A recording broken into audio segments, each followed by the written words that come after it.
Hello everyone, this is Bodhi, and welcome back to Basically Minecraft, where today we're starting things off in the same spot we did last episode, in our honey shop, to see if we've made any profits. Although, to be honest with you guys, I just checked the barrel, and it doesn't look like we've done any better this time around.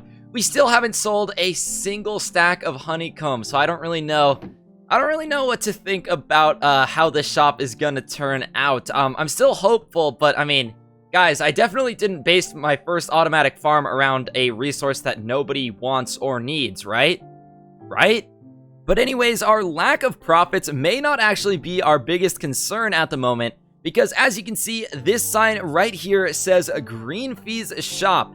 Now, Greenfee is a member of the server who I haven't seen online all that much, but perhaps he's starting to be more active, and one of the things that he's done is come into the shopping district and labeled mine and Fawzen's shop as his own, or at least that's what it seems like according to the sign. And he hasn't just done this to ours. From what I can tell, he's also done it to Lily's shop and Sammy's marketplace. So not really sure how to feel about this. Looks like we might have a little bit of a conflict on our hands. But you know, as long as we're not actually making any profits or selling any of our stock, I guess it doesn't really matter who the owner of the shop is. I headed back to base now, and I wanted to show you guys some modifications that I made to this building right here, which houses our honeycomb farm.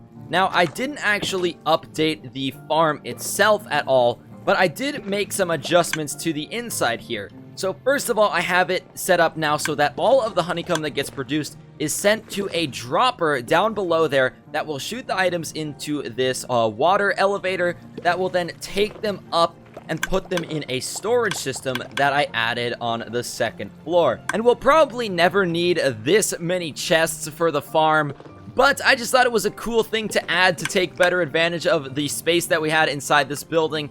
I don't know, this type of storage system might come in handy if we ever do like a really long AFK session at the farm or something like that. Oh, would you look at that? A wandering trader just spawned outside of our honey farm. And I always try to take advantage of the trades with these guys because on our server, we have a data pack that lets them trade for these little mini blocks. And even though I'll probably never use most of them, I still think they're a pretty cool thing to collect. So let me gather up some emeralds and see if I can get some of these mini blocks from this guy.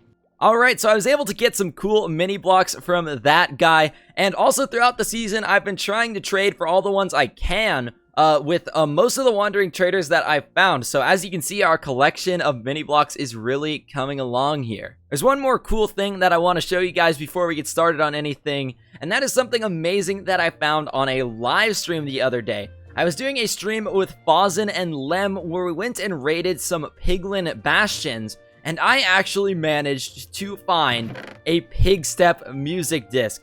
These things are not easy to come by, and this is definitely one of my most prized possessions on the server at this point. But I think it's time to get to work on something productive now, and the project that I have in mind for today's episode is actually going to be our first build outside of our western town in the Mesa here. But we'll save that for a little bit later because there's a smaller task that I want to get done first. And this is something that I do in every server that I play on pretty much.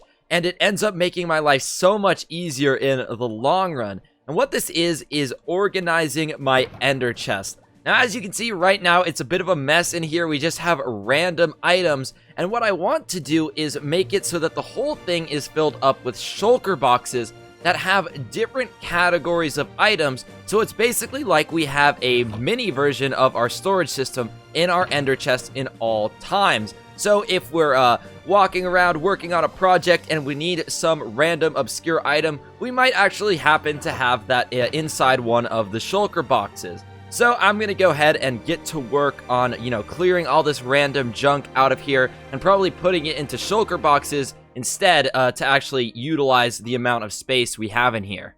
Alright, so the first step is done, and I have cleared out the entire ender chest and filled it up with shulker boxes. Now, I actually don't have very many shulker boxes to my name. The not having the double shulker shells data pack has made the shulker boxes a lot harder to come by in the early game. So until somebody sets up a shulker farm and sells them for a good price. I might have to do another end rating session, you know, possibly on stream or something. But that's besides the point. The first step is done, and what we need to do next is figure out what we want each of these shulker boxes to contain. Now, one thing that I did before I left Cornerstone, the last server I played on, is I made a list of all the categories that I had in my shulker boxes inside of my ender chest on that server. So I don't think I want to use exactly the same organization system, but I'll take a look at that list, see what I want to keep from Cornerstone, and I'll figure out what I want my ender chest to be sorted like on basically Minecraft. Okay, so I've come up with a good amount of categories so far, and the important thing to remember is that this is not going to be the final product. As the season goes on, I will obviously come up with more stuff that I need to carry on me and come up with more categories of shulker boxes, or I might even realize that some of the ones I already have are not really necessary to carry with us. But what we have so far is rockets, stone and cobblestone, deep slate and blackstone, other stone, logs and planks, wood items, redstone, valuables, gear, nether, food, dirt, foliage, decoration, large and in charge, you'll see what that means later, projectiles and consumables, and finally farming. Now, this isn't actually the order that they're going to be laid out in my ender chest. These are just the order that they came to mind in. But what we want to do now is fill up these ender chests, or sorry, not ender chests, the shulker boxes with the items that go inside of them. Now, this is not about bulk storage or storing a large amount of one item inside of the shulker boxes, because if we need tons and tons of specific materials, we're going to have to come back to the base anyway. This is more about storing a small amount of a variety of different items so that we have a bunch of stuff on hand depending on what the situation calls for. So I've now started to fill up these shulker boxes with the blocks that are going to go inside of them, and I also made a few adjustments and additions. We added these two shulker boxes at the end here, one for flowers and dyes, which seemed pretty useful to carry around, and another one for other blocks that just don't really fit into another category, but might be useful to have on us.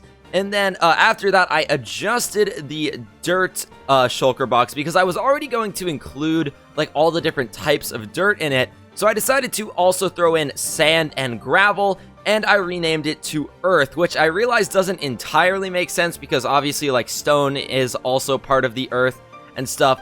But it seemed easier than calling it dirt, sand, and gravel, and so earth made sense to me. So there we go.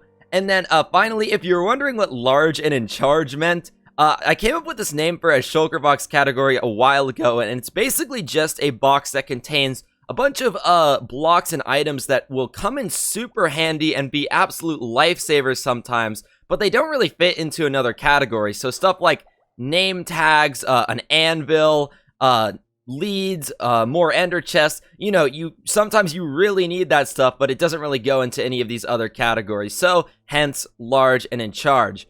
But anyways, now that we've got some items in these shulker boxes, the final step here is to first of all establish the order that they're gonna go in inside of our ender chest, and then also start to dye the shulker boxes to different colors, because once we have them laid out in order and we establish a color code for them, it's going to be so much easier to recognize which one is which, like really easily, rather than even having to look at the title of the shulker box or searching around in here to find which one is which. And I have now figured out an order and color code for the shulker boxes, and just like with the categories themselves, this is a bit of a work in progress.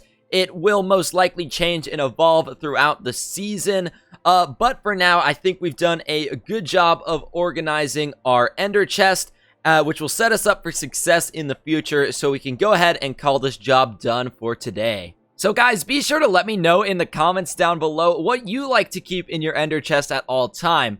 But anyways, for now, let's go ahead and move on to our actual big project for today's episode. And what I want to build today is a mob farm, an absolutely massive one. And I have most of the materials for this project ready to go, but first I want to select a location to build it in. And it has to be somewhere in the middle of nowhere, most likely in the middle of an ocean, because a giant floating mob farm is going to be pretty noticeable. So I want to find a spot that's not close to anyone's base, that's pretty far away from anything else. And so once I find a good spot, I'll be back with you guys. So I think I found a great spot off the coast of the mesa here, and my base is actually like a couple hundred blocks in that direction. So it's going to be the closest to my base out of anyone's, but it's still not that close that we would really run into it unless we want to come over here, because it's still pretty far away. So yeah, I think this is a great spot, and what I'm gonna do now is, like, bring my materials over, get maybe a nether portal set up, and figure out exactly where I want to build this. But for the sake of the video, let's go ahead and just kick this off into time-lapse mode and get this absolutely mega mob farm built up.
Okay, so you might have been expecting me to build this farm out of something simple like cobblestone or stone, but for whatever reason, I decided to take it up a notch and build this thing out of deep slate. Now, there's really no reason for this at all, except for the fact that I thought it would look so much cooler and so much more epic, and you know what? I think I was right. This farm looks super cool and super industrial, and it did take me a bit of time to decide which type of deep slate to use where. And it probably also would have been shorter to mine something like stone to use for the farm, but I don't care. I think it paid off in the end, and it was definitely worth it. But how this farm looks is only part of it. It's now time to put it to the test and see how productive it really is. And I haven't turned this thing on at all yet, so I'm going to do it for the first time right now. And by the way, guys, this farm is based off of a design by Nembon. I basically took his design and multiplied it by 4 so that we have a ton more mob spawning platforms. But if you want to check out his design, I will have a link to the video down in the description below. But what I think it's time for now is for us to AFK at this farm for the first time. And right now is a perfect opportunity for that because we are alone on the server, which means that the rates will be the best that they can possibly be. So I'm going to go ahead and head up to that spot in the sky there, which is the optimal AFK location. And just test this thing for a couple of hours. So I will catch you guys after our first AFK session at our brand new farm.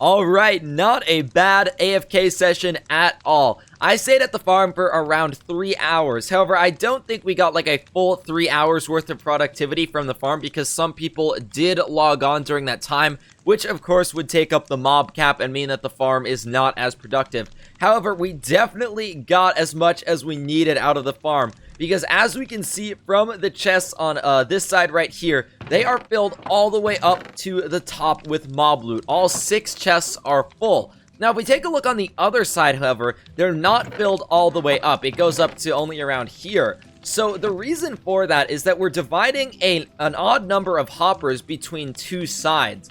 And I think that whichever side gets access to the center hopper is probably gonna get more items, just because that's where most of the mobs land. But maybe we can fix this by directing all 4 of the hoppers aside from the center one into one side, so that maybe it'll even it out a little bit better. Let's see if I can place these here. Ah, shoot. Can I get it just by jumping? There's one. And man, there's the other one. Okay, so if we have all 4 hoppers aside from the center one going into this side, then maybe it will be split more evenly. I have to do another test to figure it out, but if that doesn't work, if this one's still getting more items, then what we could do is work in some hopper minecarts to make sure that it gets divided up completely evenly.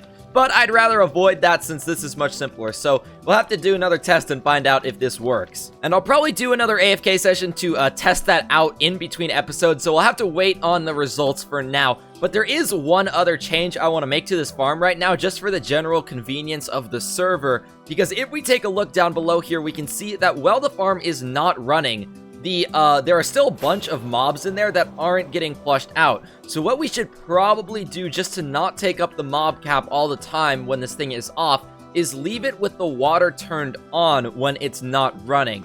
And it should be pretty easy to get this done. All we have to do is send a quick pulse through each of these droppers on the top here so that the water turns on, and it will only turn off once the farm starts running.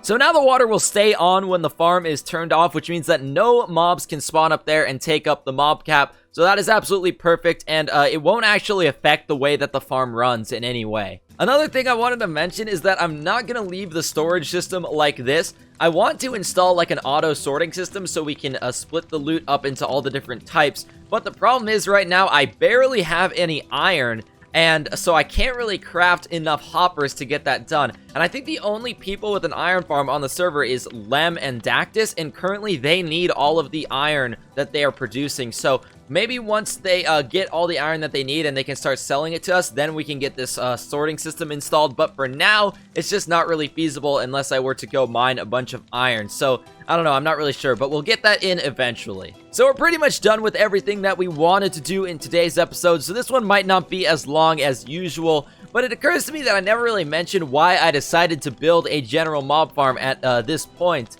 I mean, obviously it produces a ton of useful items, but you might be wondering why I decided to build this type of farm as opposed to like just a creeper farm or something like that. I mean, obviously we want a ton of gunpowder. You can never have too much gunpowder for rockets or TNT. But I also don't really have a source of bones for bone meal, so now I can also get as much of that as I need. And in addition to that, I already have the honeycomb automatically produced that you would need to make candles. So now I have the second component, which is string, and we can now produce infinitely many candles, which is absolutely fantastic because I plan on selling those along with our honey products. Now, obviously, the rotten flesh is not as useful to me. And also the arrows, because I use an infinity bow, so we don't really need as many of those. But overall, I feel like a general mob farm was definitely the way to go. But with all that out of the way, I think that's going to be it for today's episode. So I hope you all enjoyed the video. Be sure to hit that like button if you did, and subscribe if you're new. And also leave a comment down below letting me know what you thought of this